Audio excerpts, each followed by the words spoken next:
Oi pessoal, esse aqui é o último vídeo de uma série de videozinhos que eu fiz aqui, eu acho que foram 4 ao todo, para comentar do congresso que eu fui, né, o INGPR de 2026, e esse foi uma sessão de trabalhos que eu assisti.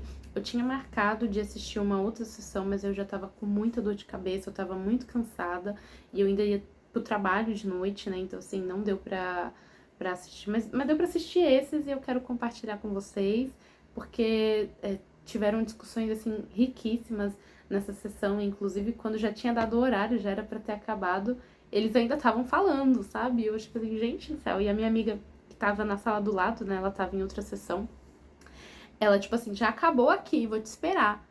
Passa 10 minutos, passa 15, passa 20, passa 30, e ela ainda me esperando. Eu falei, gente, eu vou sair, então eu não fiquei até o final das discussões, né? Mas eu consegui ver todas as apresentações, tá? E que depois das apresentações veio tanta discussão, gente, foi maravilhoso. Foi um momento que eu fiquei assim, gente, é isso que eu quero pra minha vida, sabe? Eu quero estar nas discussões acadêmicas, nas pesquisas, e óbvio que depois veio essa discussão, né? Ok, somos pesquisadores e estamos aqui discutindo, mas alguém tem que nos ouvir. As empresas, a sociedade, políticas públicas, a gente tá fazendo um trabalho sério, a gente tá fazendo ciência, enquanto isso, pra quem que dá o microfone e o palanque, sei lá, para pessoas que provavelmente não fazem ideia do que é uma pesquisa científica, mas estão lá com todo o seu fervor falando das suas opiniões. Então, do quanto que os pesquisadores precisam desse espaço, sabe? Eu espero também, com esses vários vídeos que eu tô trazendo, sabe, ser uma forma de também de ajudar a disseminar conhecimentos, né? Pelo menos na minha área de pesquisa, né, que eu posso falar, ciências sociais aplicadas à administração, tá? Bom, gente, o primeiro trabalho que foi apresentado eu não anotei, perdão, tá, gente? Eu não anotei o nome dos autores de cada trabalho. Eu fui só anotando algumas coisas do que eu tava ouvindo. Mas quando eu vou fazer posts, né, pro Instagram, quando eu postar lá, provavelmente, eu tô só na dúvida, gente, se eu posto no Aula Aberta ou no PhD Student 2026, que é a minha conta onde eu foco em questões mais científicas, né, de doutorado. Mas lá vai ter os nomes certinhos, tá? Porque aí eu vou pegar lá no site. Bom, o primeiro estudo, né, elas enfatizaram que usaram o método de análise de conteúdo de Barden e que a amostra eram mestres artesãos de Alagoas, e elas entrevistaram, né, esses mestres artesãos, e uma das coisas, assim, uma das categorias criadas, né, elas destacaram muito prazer. Eles têm muito prazer de criar as obras que eles criam, é uma forma de descansar a mente, mas ao mesmo tempo existe uma dualidade entre esse prazer e a dor, né, a outra categoria, porque eles não sabem quando e nem quanto vão vender, e eles sentem muita dor física, né, por conta desses trabalhos manuais que eles fazem, são muitas horas ali, né, mexendo no braço, na coluna, e eles sentem também a peça sendo explorada. Então, por exemplo, né, existe uma coisa que elas falaram, né? Um atravessador. Ele compra desses mestres artesãos e revende por aí. E aí os mestres artesãos acabam vendendo, sei lá, tipo, por R$ 200, e eles sabem que esse atravessador chega a vender por 2.000. Então, para eles é uma dor muito grande saber o quanto que a obra deles está sendo desvalorizada nesse sentido, sabe? E que muitos sentem que não tem muita opção, porque é o atravessador que tem contatos, que consegue fazer chegar nesse consumidor final, é, mas, mas essa dor mesmo, sabe? De tipo, puxa vida, é melhor ganhar 200 do que não ganhar nada, mas que é uma baita de uma cretinagem, né? Tu sabe que vai ganhar 1.800 de lucro em cima da obra ali da pessoa e não, não paga um preço justo, sabe? E aí a conclusão, né, que elas chegam com esse estudo é de que precisa ajudar esses mestres artesãos a submeter para editais, porque tem muitos editais públicos com vários projetos que valorizam a arte. Talvez seja uma forma deles até conseguir, sabe, superar essa figura do atravessador para conseguir chegar no consumidor final. É, mas é isso, precisa ensinar esses mestres artesãos sobre isso. É uma coisa que talvez ali a prefeitura, né, o poder público ali municipal dessa região possa fazer. E aí, deixa eu ver, sugestões de pesquisas, né, sobre a nova geração que não vê mais o artesanato como antes, né, e os próprios filhos desses mestres artesãos que não necessariamente pensam em seguir na área, e como essa questão do artesanato tá mudando, né, porque a gente cada vez mais em coisas superficiais, artificiais, e como que a gente precisa valorizar, né, o que é feito, de fato feito, né, ali pelas mãos de um ser humano. E também sobre qual que é o papel desses atravessadores, porque elas disseram que fizeram um estudo, tese do doutorado, tá? Foi a tese do doutorado de uma estudante. Então, elas passaram muito tempo conversando com esses mestres artesãos, tentando ali conhecer a região, e elas nunca viram, e elas não sabem quem são esses atravessadores. Mas eles estão sempre sendo citados. Eles são intocáveis, eles são anônimos, eles simbolizam o sofrimento desses mestres artesãos e ninguém sabe quem são, gente. E, sinceramente, me parece muito um trabalho meio mercenário, sabe? Meio agiota, sei lá, tipo... É muito sério isso, sabe, gente? Isso mostra como que a gente falha nesse sistema capitalismo, tipo... tudo bem, quando a gente tá estudando a cadeia de suprimentos, né? A gente sabe que quem fabrica... não vai vender e não vende direto para o consumidor final, né? Tem o trabalho do distribuidor aqui no meio e, óbvio, faz sentido o distribuidor também ganhar um certo dinheiro em cima, porque ele tá pegando do fabricante e ele que tá cuidando de toda a parte logística, de chegar até o consumidor final. Tem muitos, né, que fazem as promoções, que fazem as redes e tudo mais, que às vezes o fabricante aqui não tem nem tempo de se preocupar com isso, porque ele tá fabricando. Mas é realmente, assim, é uma exploração, cara, é uma agiotagem do caramba, tipo, o mestre artesão trabalhando tanto tempo numa obra, como eu falei de novo, gente, tu pegar por R$200 e vender por 2.000 é muita cretinagem. Então, assim, é um estudo que foi aprovado no Congresso, né, eu espero vê-lo como artigo científico publicado. E com certeza, gente, eu vou tentar trazer mais conteúdos a respeito desse estudo, né? Talvez uma entrevista aí com as estudantes para falar mais sobre isso. E é isso, a gente tem que expor esses atravessadores, gente. Que é isso, né? Bom, o segundo estudo, eu não entendi o nome do trabalho, tá, gente?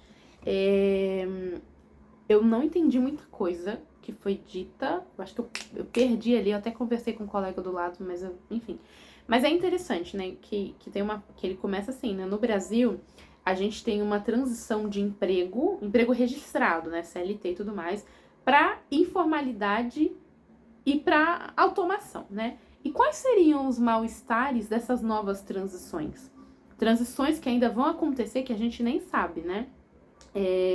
Então, ele vai falando, né, que muitos trabalhadores não precisam mais trabalhar, não tem mais a demanda de trabalho, mas ao mesmo tempo também precisa de ocupar a mente. E aí na aristocracia, como isso muda, né, o conceito de trabalho? Então, séculos atrás na aristocracia o trabalho não era nem bem visto, né? E agora já é, só que também, mas e o excesso, né? Fica esse paradoxo, né? O excesso do trabalho nos faz mal, mas a falta dele também. E como isso acarreta problemas psicológicos e sociais. E aí, num futuro, né, de pós-trabalho, como que fica se não se tem trabalho? E aí eu não entendi, gente, o nome da cidade que ele fez o estudo, mas ele fala, né, ele traz aqui alguns dados, né, de um local, uma cidade, que não tem muita vaga de emprego, não tem muita demanda, mas também não precisa, e os cidadãos, eles recebem meio que um dinheiro que é do próprio município, eu não entendi direito, mas aí eles já têm o suficiente para sobreviver e tá ok. Só que o fato deles não terem um trabalho, isso vai afetando psicologicamente, não a falta do dinheiro em si, é realmente a falta de ocupar a mente. E de como isso tá atrelado à alta taxa de suicídio ali nesse local. E aí, e ele questiona, né, o fato de que a gente está formando as pessoas para o mundo do trabalho, só que hoje o indivíduo tem múltiplas carreiras.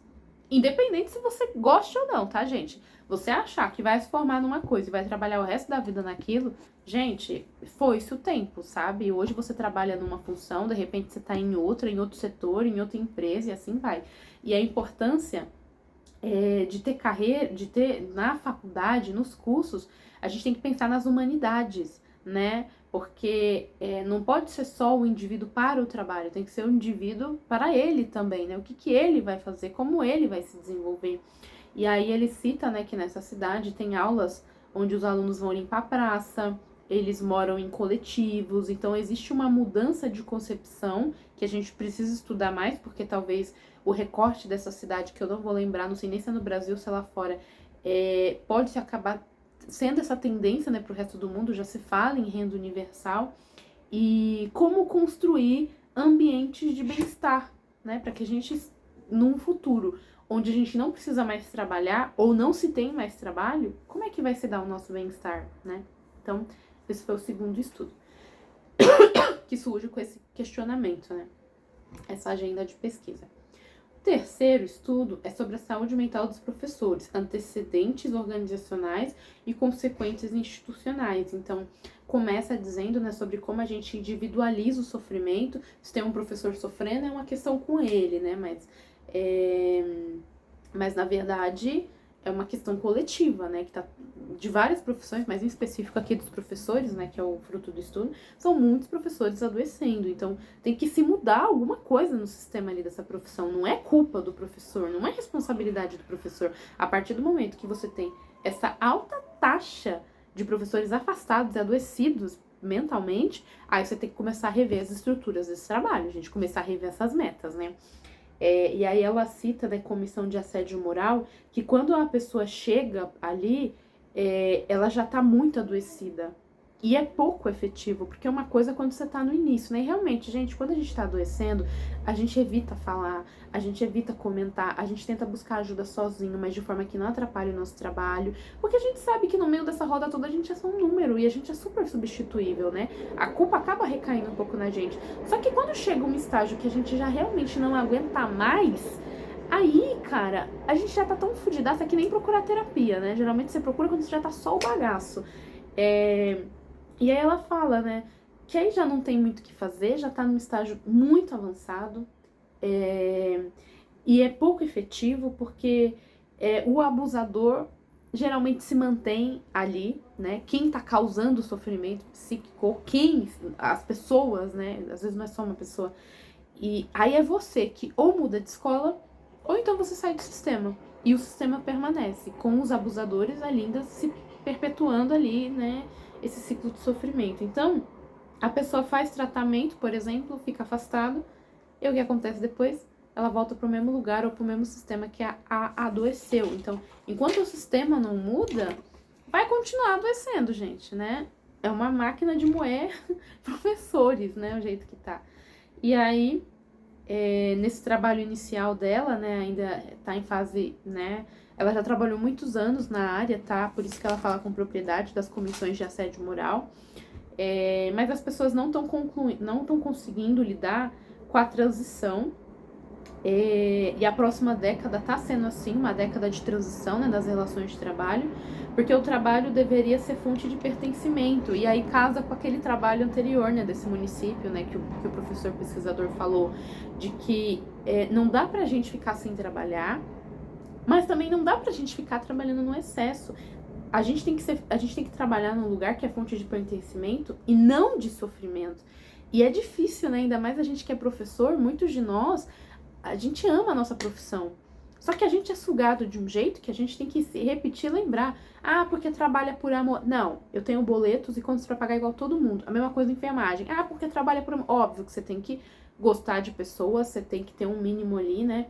Mas que a gente tenha, além de bons salários, um ambiente que a gente consiga trabalhar. Então, por exemplo, a gente pega, por exemplo, a enfermagem, né? Nossa, a gente pega, por exemplo, eu tô bem repetitivo e redundante, né? Mas, gente, uma jornada de trabalho onde você fica 12 horas por dia em pé, sabe? E em muitos hospitais, o problema às vezes não é nem a função, é o fato de que eles trabalham e operam com a quantidade mínima que é permitido, que pode, de funcionários. E quando você começa a perceber isso, sabe, eu percebo por ter pessoas que eu conheço que trabalham na área, e eu lembro de quando eu fiquei internada também, a falta de profissionais que tem, gente.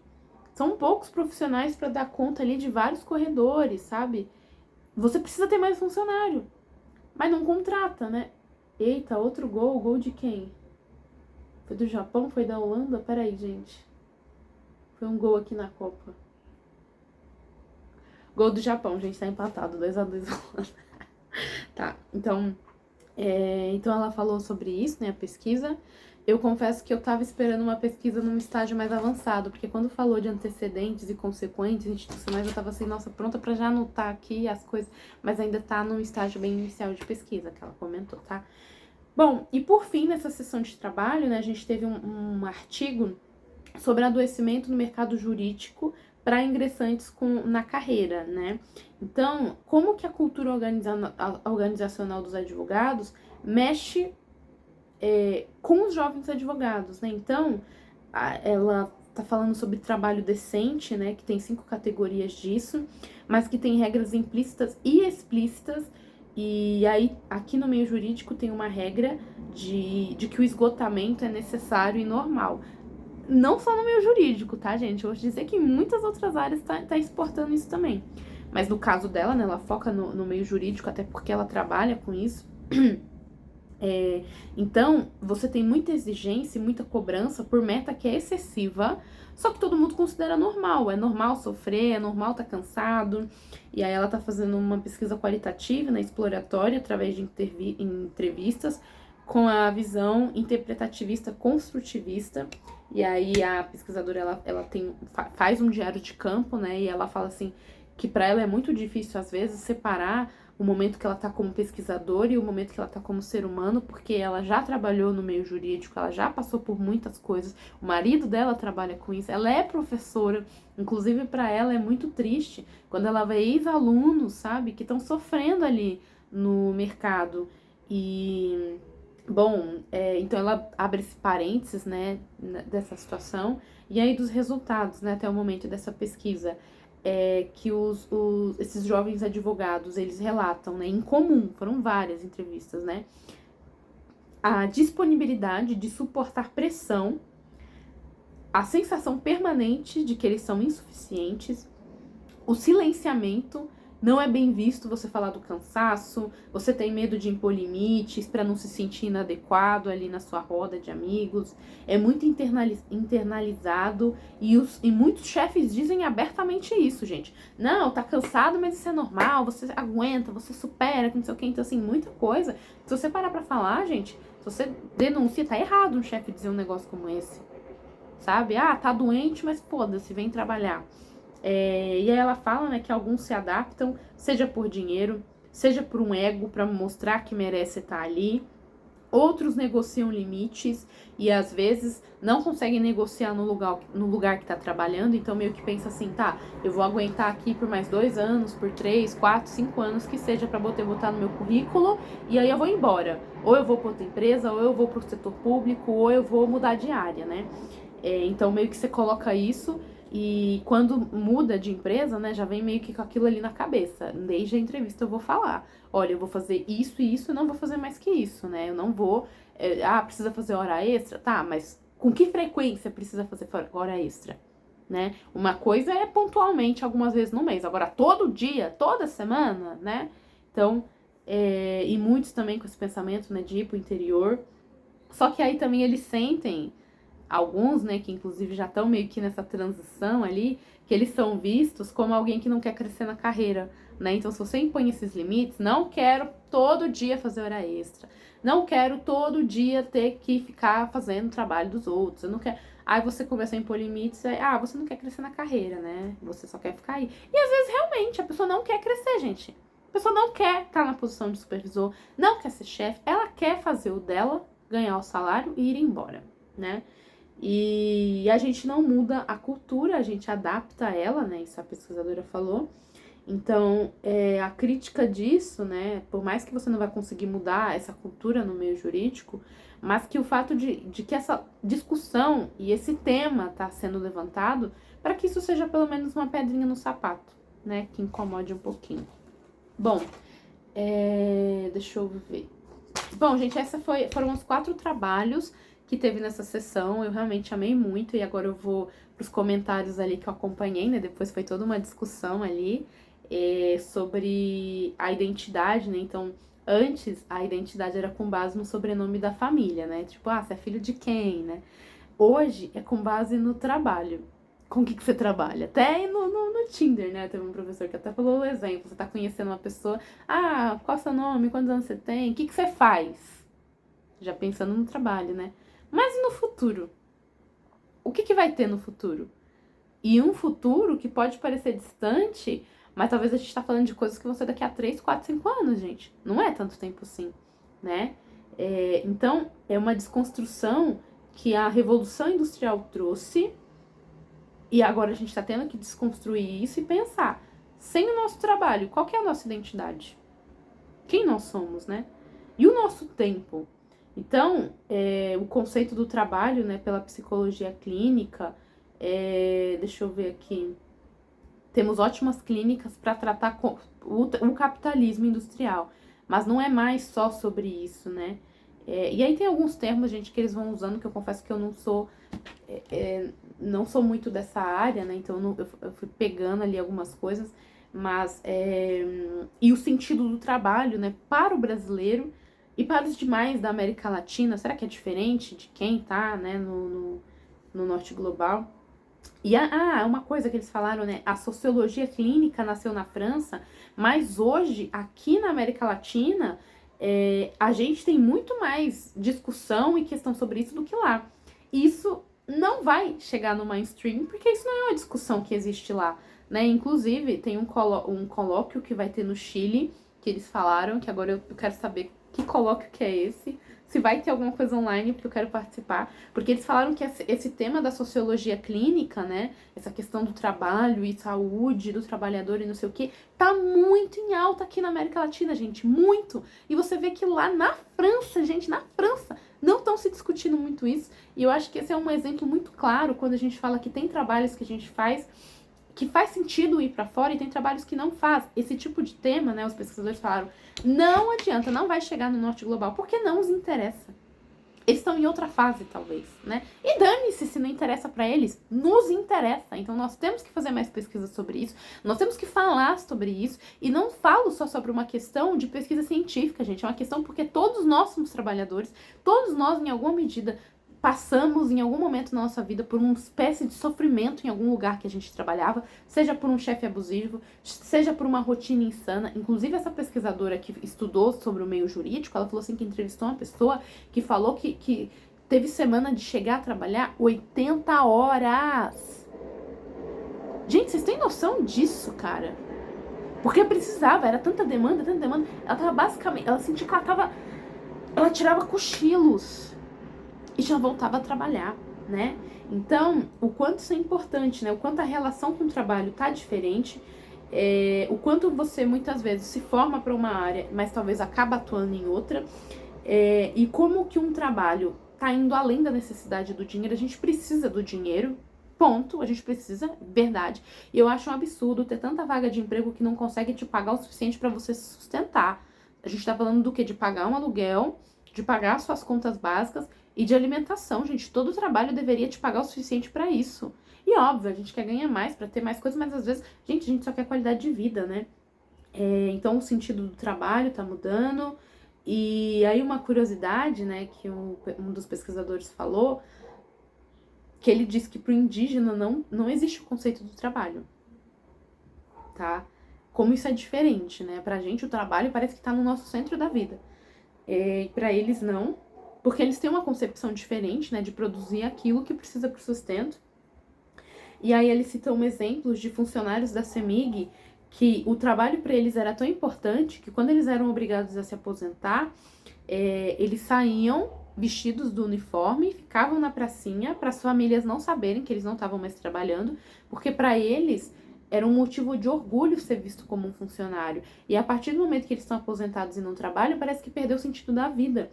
E que, inclusive, né, eles não aceitavam esse rompimento e alguns chegaram a se suicidar. Gente, isso não é motivo de orgulho. Você me desculpa, mas sua vida se virar tanto pro centro de uma empresa que quando você se aposenta e ser obrigado, né, a se aposentar, você se suicidar ao ponto da tua vida perder o sentido, gente. Sabe? Então, o quanto que critério de reconhecimento também precisa mudar, Porque no mundo corporativo, quem é mais reconhecido, né? Aquele que... Depende também, né? Dependendo da área, do setor, não é o que faz mais, não, gente. É o que puxa mais saco, né? É o que tem mais networking, ali é o esperto. Mas em certos lugares, o que que eles ficam prezando, né? É o que produz mais, é o que faz hora extra, é o que, sabe, tá ali pau pra toda hora. E então a gente tem que ter metas mais práticas, né? Às vezes vem umas metas extremamente realistas, tipo, a gente não bateu a meta do ano passado, aí a meta desse ano é o dobro. Vocês se enlouqueceram, né? Essa busca incessante por dinheiro acima de tudo, né? E como eles falam também, né? Essa cultura, né? De quem aguenta mais é melhor. Isso precisa mudar. E não adianta também a sua empresa ser uma bosta, tratar os funcionários pra merda, mas aí falar, mas a gente oferece massagem, a gente oferece terapia. Aí fala, gente, não adianta, tá?